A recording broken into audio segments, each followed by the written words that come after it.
कल भी हम लोगों ने 3 परीक्षाफल का घोषित किया है। एक लंबित पुराना छोटा सा मामला था, उसका भी परीक्षाफल घोषित किया है। आगे आने वाले समय में भी हम लोग अब बहुत जल्दी जो हमारे लंबित हैं CDPO के, DPRO के, प्रोजेक्ट मैनेजर के और पंचायती राज ऑडिटर का, इन सबों का परीक्षाफल भी हम लोग अगले माह तक निश्चित रूप से घोषित कर देंगे। और उम्मीद है कि जुलाई माह में हम लोग 67 कंबाइंड सिविल सर्विस एग्ज़ाम का, मेंस का भी परीक्षाफल घोषित कर सकेंगे। ये हमारे जो पुराने जितने हम लोग परीक्षा लेते रहे हैं, जो ले चुके हैं, उसका परिणाम परीक्षाफल के बारे में मैंने बताया। अब एक नया टास्क मिला है BPSC को सरकार के द्वारा। आप सब लोग अवगत हैं, वो अध्यापक नियुक्ति के लिए अनुशंसा भेजने के लिए। इसका हम लोगों ने पाठ्यक्रम और परीक्षा के संरचना के बारे में अपने वेबसाइट पर प्रदर्शित कर दिया है। और मैं समझता हूँ कि इसको लेकर के कुछ संशय आप लोगों के भी मन में होगा और अभ्यर्थियों के भी मन में होगा, और मैं चाहूँगा कि आप लोग भी प्रश्न पूछें और उनके बाद अगर कोई संशय है तो मैं कोशिश करूँगा कि उसको दूर करूँ। कुछ जानकारी मैं दे देना चाहूँगा ताकि आप लोग प्रश्न अगर पूछेंगे तो आसानी रहेगा। उसके बाद टोटल पद जो है वो प्राथमिक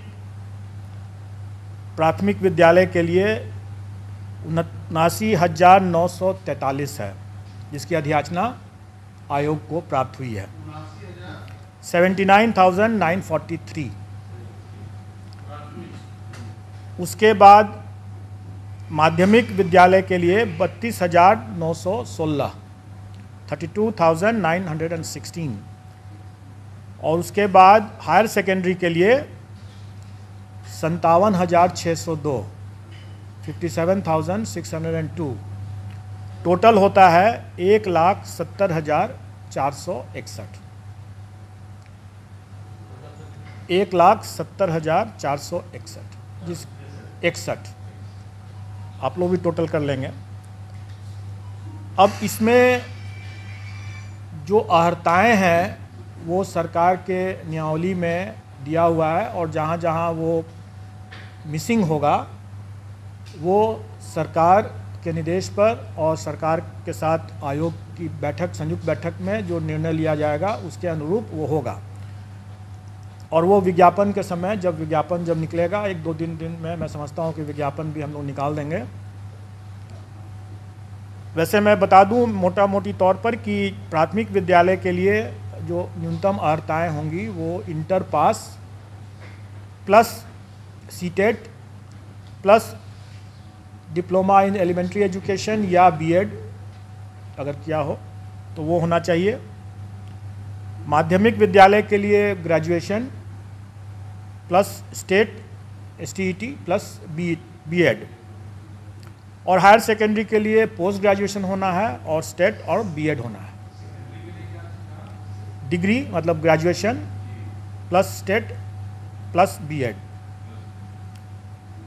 और इसमें जो नियमावली के हिसाब से ही जो लोग वर्ष 2012 के पूर्व के जो होंगे, जो नियोजित हैं, उनको उनके लिए TET मतलब टीचर्स एलिजिबिलिटी टेस्ट से वो उनको एग्जेम्पशन है। हाँ, तो ये हुआ। उसके अलावा फिर एज रिलैक्सेशन भी है उन लोगों के लिए, वो सारा चीज़ नियमावली में पहले से दिया हुआ है। वही चीज़ विज्ञापन में हम लोग रिपीट कर देंगे। अब जो हम लोगों ने जो पाठ्यक्रम निकाला और जो उसके लाइट में लोगों को जो जिज्ञासा या संशय है, थोड़ा मैं उसको दूर करना चाहूँगा।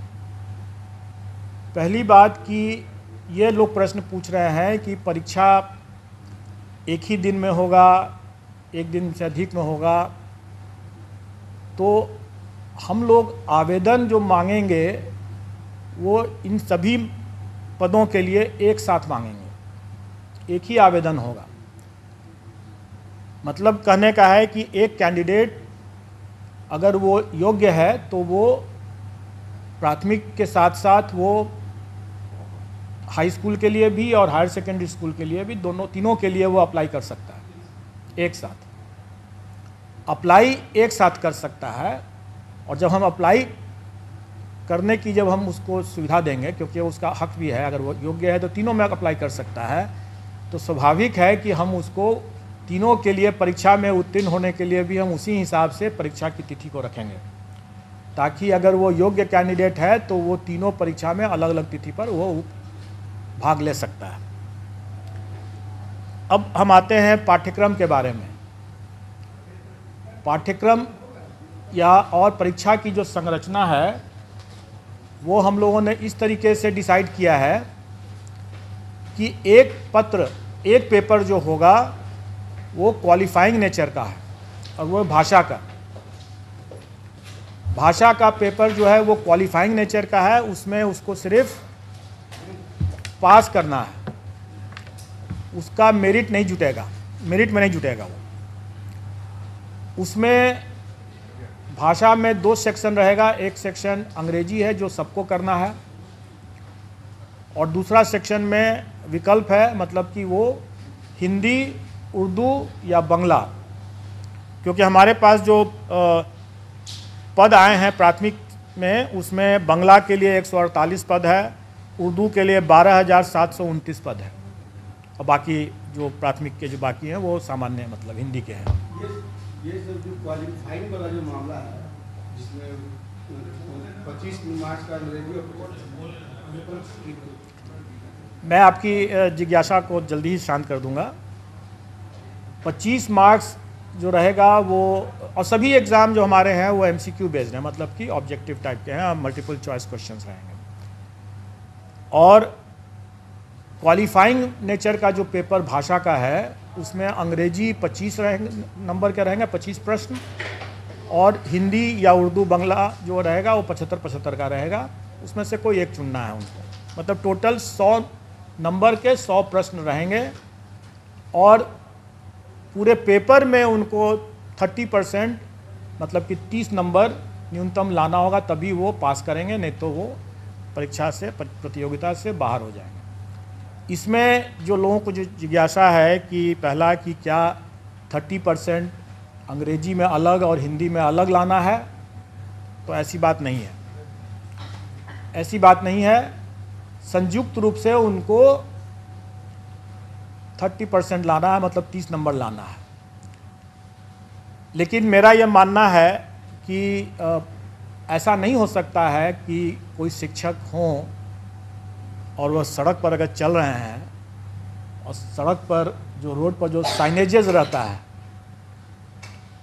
वो अंग्रेजी में भी रहता है, तो उसको न पढ़ सकें, तो वो शिक्षक क्या हुए? जो राह चलते हुए जो रोड के जो साइनेजेस हैं उसको अंग्रेजी में अगर लिखा हुआ है तो उसको भी न पढ़ सकें, तो क्या वो अच्छी गुणवत्ता के शिक्षक हुए? इसलिए हम लोग प्रश्न के स्तर को हम लोग इस तरह से रखने का कोशिश करेंगे कि हम उनको,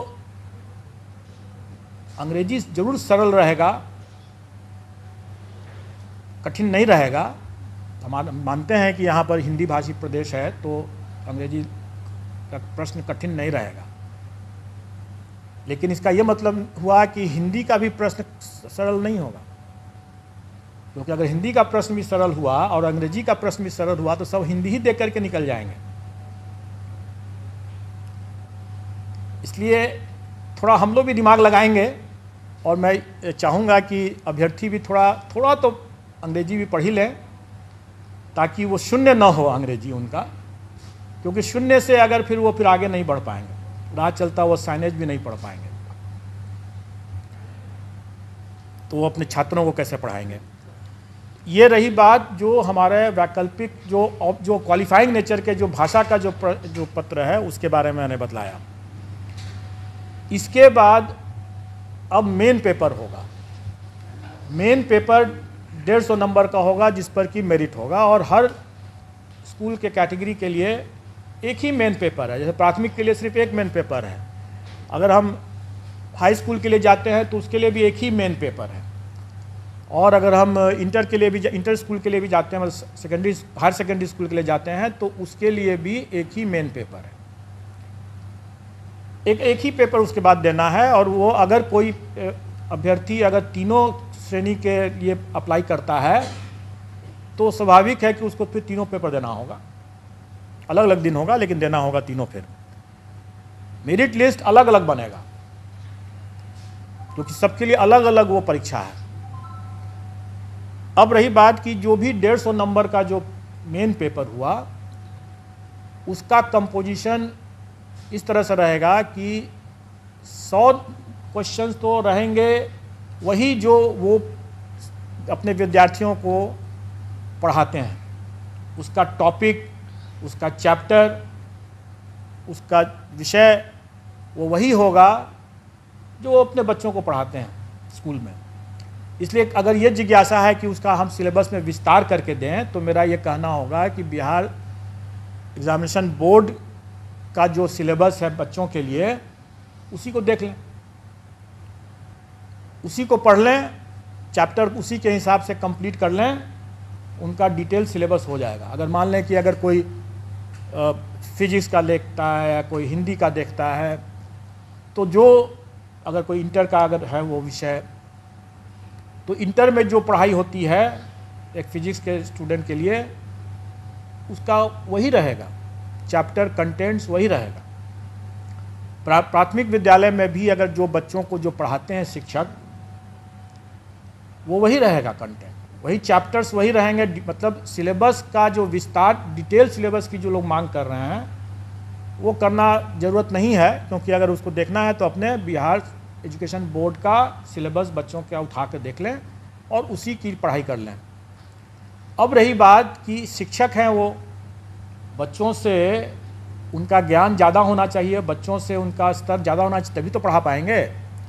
तो स्वाभाविक है कि प्राथमिक शिक्षक के लिए जो अभ्यर्थी होंगे उनका चैप्टर तो वही होगा जो बच्चों को पढ़ाने वाला है, लेकिन उसका स्तर जो होगा वो बच्चों वाला तो नहीं होगा।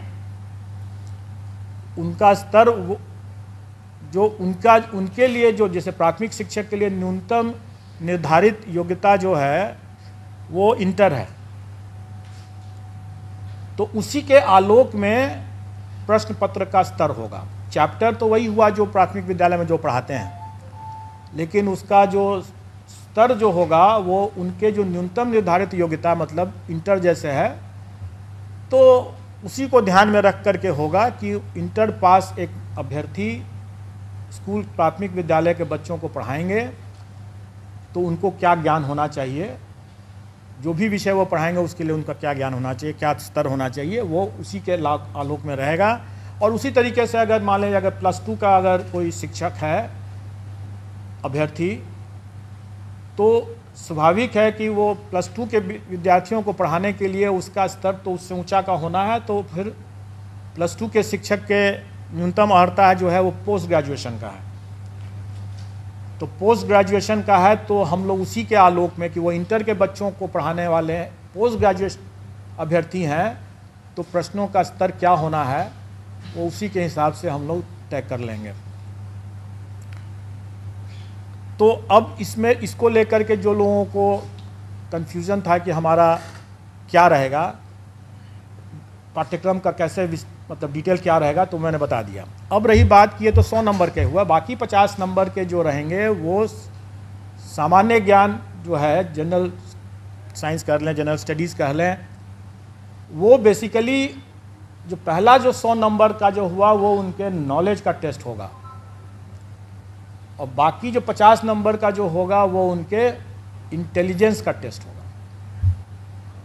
मतलब कि उसमें मेंटल एबिलिटी रहेगा वगैरह वगैरह, रीजनिंग रहेगा और इसी तरह के मिलते जुलते चीज़ रहेंगे, जो उनके कुछ हो सकता है कि सामान्य तरह का जो एक किसी भी जागरूक नागरिक को या शिक्षक को थोड़ा बहुत ज्ञान होना चाहिए सामान्य ज्ञान का, तो वो उसी तरह का रहेगा। वो बहुत ऐसा बिल्कुल नहीं रहेगा कि हम कोई जो लोग ये आशंकित हो रहे हैं कि हम एसडीएम बना रहे हैं, ऑफिसर बना रहे हैं, ऐसी बात नहीं है। वो भी लोक सेवक ही होंगे और जो एसडीएम जो हैं वो भी लोक सेवक ही होंगे। और किसी भी एक लोक सेवक को एक जो सामान्य ज्ञान का जो स्तर होना चाहिए, इसका स्तर उतना ज़्यादा नहीं होगा, जो कि स्पष्ट है। लेकिन इसमें 50 नंबर जो रहेंगे वो उनके विषय ज्ञान से हट करके ये उनके सामान्य ज्ञान, जो उनकी बुद्धिमत्ता का जो हम असेस करने का प्रयास करेंगे इसमें। अब रही बात कि इस पूरे मामले में हम लोगों ने इस बात शुरू से ही स्पष्ट कर दिया है कि इसमें तुक्केबाजी को हम प्रश्रय नहीं दे सकते हैं। मेरा ये मानना है कि अगर कोई ऑफिसर अगर है तो वो ऑफिसर, जैसे सिविल सर्विसेज का हम एग्ज़ाम लेते हैं, वो कोई भी विषय पढ़ के आता है लेकिन वो उस विषय का उपयोग नहीं करता है अपने कार्य में। अगर वो मान लें कि फिजिक्स पढ़ के आया तो सीधे वो फिजिक्स का उपयोग थोड़ी कर रहा है अपने कार्य में। लेकिन शिक्षक जो है वो सीधे अपने उस ज्ञान का उपयोग कर रहा है।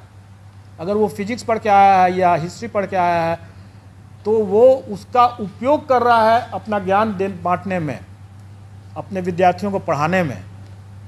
वो अपने ज्ञान के मामले में तुक्केबाजी अगर करते हैं तो ज़्यादा खतरनाक होगा, वो बच्चों के लिए भविष्य से खिलवाड़ वाली बात होगी। इसलिए हम उनको तुक्केबाजी पर अंकुश शुरू से ही लगाएंगे और इसलिए हम इसमें नेगेटिव मार्किंग रखेंगे। लेकिन अभ्यर्थियों को उससे घबराना नहीं चाहिए, क्योंकि आफ्टर ऑल जो वो पढ़ाएंगे बच्चों, जो उनका अपना खुद का विषय है, जिस पर उन्होंने पढ़ाई किया है और जिस पर वो आगे काम कर रहे होंगे या काम करेंगे, उसका तो उनको ज्ञान होना ही है, नहीं तो वो अपना पढ़ाएंगे कैसे। इसलिए वो चूँकि उनका ज्ञान भी है, उसका अनुभव भी है, इसलिए उनको कोई उसमें तुक्का लगाने की ज़रूरत नहीं होगी उनको। और इस बार तो मतलब कंबाइंड सिविल सर्विस की तुलना में सक्सेस रेशियो जिसमें जो होना है, जैसे 1,70,000 से ऊपर वैकेंसी है। अगर अभ्यर्थियों की संख्या हम माने कि 6-7 लाख अगर होंगे तो आप अनुपात देख लें कि सक्सेस का अनुपात काफ़ी बेहतर है कंपेयर टू जो कंबाइंड सिविल सर्विसेज एग्ज़ाम, जिसमें कि काफ़ी मारामारी रहता है। तो इसमें उतना घबराने की ज़रूरत नहीं है। प्रश्न का स्तर जो होगा वो कठिन नहीं होगा, लेकिन डेफिनेटली वो एक तरह से बहुत हल्का भी नहीं होगा। वो उनके जो काम जो करेंगे, जो पढ़ाएंगे, उसको उसके ही आलोक में उसका स्तर होगा। तो नेगेटिव मार्किंग कितना होगा उसके बारे में जो लोग यहाँ पर पहले से जुटे हुए हैं आयोग के संबंध में, नेगेटिव मार्किंग संबंध में, वो जानते हैं कि अगर 5 ऑप्शन रहेंगे अगर, तो 1/n-1 होता है फॉर्मूला उसके हिसाब से। मतलब कि अगर 5 ऑप्शन है तो मतलब कि 4 गलत प्रश्न और 1 सही प्रश्न मिलाकर के 0 होना है।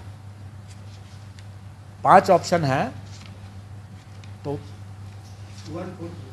1/4 हो जाएगा, और अगर 4 ऑप्शन है तो 1/3 माइनस हो जाएगा। ये स्टैंडर्ड स्टैटिस्टिकल फॉर्मूला रहता है और इसका निर्णय हम लोग कर देंगे और वो परीक्षा में भी उन लोग पता चल जाएगा। लेकिन इससे घबराने की बात बिल्कुल नहीं है। और हम लोग अभ्यर्थियों को पर्याप्त समय भी देंगे पढ़ाई करने के लिए, तैयारी करने के लिए, इसलिए इसमें घबराने वाली बात तो बिल्कुल नहीं है। और अनुपात, जो सक्सेस का अनुपात इतना बेहतर है, मैं समझता हूँ कि जो अगर थोड़े से भी जो लोग पढ़ा रहे होंगे, ठीक से पढ़ा रहे होंगे, तो उनके लिए कोई दिक्कत नहीं होनी चाहिए, आ जाएंगे इसमें। अब आप लोगों का अगर कोई प्रश्न बिल्कुल नहीं है, और अनुपात जो सक्सेस का अनुपात इतना बेहतर है, मैं समझता हूँ कि जो अगर थोड़े से भी जो लोग पढ़ा रहे होंगे, ठीक से पढ़ा रहे होंगे, तो उनके लिए कोई दिक्कत नहीं होनी चाहिए, आ जाएंगे इसमें। अब आप लोगों का अगर कोई प्रश्न हो इसमें। एग्जाम सर कब तक होगा सर? एग्ज़ाम कब तक होगा? एग्ज़ाम हम लोग कोशिश करेंगे कि हम लोग उनको लगभग 3 माह का हम लोग उनको टाइम तो देना चाहेंगे, 90 दिन का। दिसंबर में लगभग एग्जाम नवंबर तक तो सितंबर तक आपको हम लोग एक साथ रोटी भी खा सकते हैं और सब्जी भी खा सकते हैं। सितंबर तक तो हम लोग मतलब तो हम लोग इस सितंबर में अगर वो परीक्षा कर रहे हैं तो इसका ये मतलब थोड़ी है कि हम लोग उसके पहले परीक्षा दूसरा नहीं दे सकते हैं। अगस्त लास्ट 90 दिन के बाद कभी भी हम लोग उसके मतलब नहीं, ऐसी बात नहीं, हम लोग आसपास हम लोग उनको पर्याप्त समय देंगे। और मोटा मोटी आप ये समझ के चलें कि अगस्त महीने में एग्ज़ाम होगा। कब सर? अगस्त महीने में एग्ज़ाम होगा। हम लोग अभी चूँकि वो ये एग्ज़ाम 4 दिन चलेगा, क्योंकि 4 पेपर हो जाते हैं। और चूँकि हमें सबको मौका देना है, प्राथमिक के लिए भी और हाई स्कूल के लिए भी और हायर सेकेंडरी के लिए भी, इसलिए वो हमें समय लगेगा उसमें। पेपर 1 जो होगा सर, भाषा का जो बता रहे हैं, तो वो तीनों के लिए अलग अलग होगा? नहीं, एक ही होगा? वो तीनों के लिए एक होगा। प्राथमिक, माध्यमिक और उच्च माध्यमिक का एक ही पेपर भाषा का होगा, इसलिए आपको वो सरल होगा, वो सरल होगा। हम लोग चाहेंगे कि जो हमारे शिक्षक हैं वो अपने भी मतलब सर उठा करके चलें। और आप लोग भी जब जाकर के जब कभी चेक करते हैं और बोल पाते हैं कि उनको मतलब एक स्केड्यूल नहीं, अपना रविवार शनिवार तक नहीं जानते हैं, तो फिर बड़ा दुखद लगती कि वैसी नहीं होगी बात। बस उतना ही जानना है उन्हें, क्योंकि उसके बाद जो अपने विषय के जो हैं वो अपने विषय के तो ज्ञाता हैं ही। इसका सिलेबस क्या होगा सर भाषा का? वही तो मैं बता रहा हूँ कि ये एक सामान्य होगा। अगर मान लें कि अंग्रेजी की बात अगर करें तो वो कम से कम अगर अंग्रेजी का अखबार उठा करके पढ़ तो सकें, 4 लाइन में कोई लिखा हुआ है तो उसको समझ तो सकें कि क्या लिखा हुआ है। उतना ही भर है, सामान्य है। कोई हम उसमें उनसे शेक्सपियर के बारे में नहीं पूछने वाले हैं। सर इसमें कट ऑफ मार्क्स जैसे था कि सर प्रधानाध्यापक बना 40-45, वो सामान्य प्रशासन का बहुत पुराना सर्कुलर है और वो सभी परीक्षाओं में लागू है, वो इसमें भी लागू है। सर अभी इंग्लिश पेपर की बात कर रहे थे, तो जहाँ तक मेरे नजरिया है कि ग्रामीण क्षेत्र में बहुत कम ऐसे टीचर जो इंग्लिश पढ़ाते हैं। गवर्नमेंट स्कूल में इंग्लिश का साधन नहीं है, तो लोग कैसे पढ़ेंगे और कैसे पेपर दे पाएंगे? देखिए, जैसे आप शायद पता नहीं थी कि नहीं थी, मैंने बताया कि क्या ग्रामीण क्षेत्र के लोग पटना नहीं आ रहे हैं? आ रहे हैं। और सड़कों पर आजकल पटना के सड़कों पर आप देखेंगे कि साइनेजेस जो हैं काफी अंग्रेजी में लिखे हुए हैं। जितने व्हाट्सएप जो होते हैं, बहुत से व्हाट्सएप तो अंग्रेजी में भी लिखते हैं ना।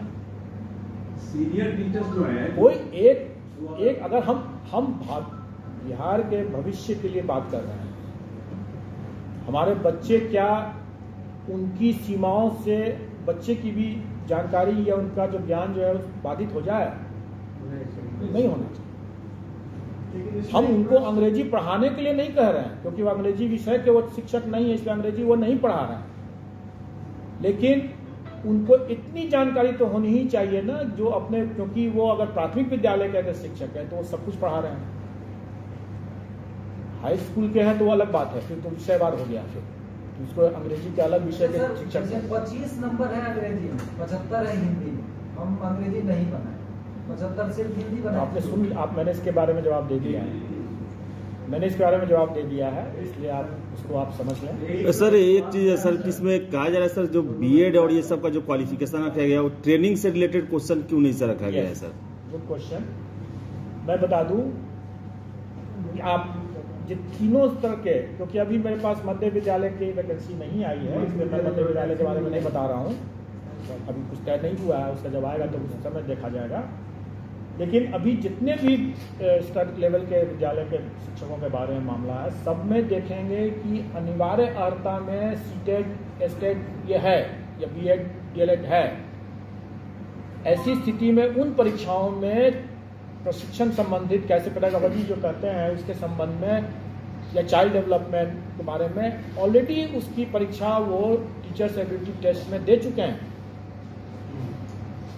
तो अब फिर से उसी चीज़ के अगर हम लेने लगे हैं तो फिर आप ही लोग कहेंगे कि जब उसमें जब ले ही चुके हैं तो फिर इसमें भी वही चीज़ ले रहे हैं, तो नई परीक्षा की क्या ज़रूरत है?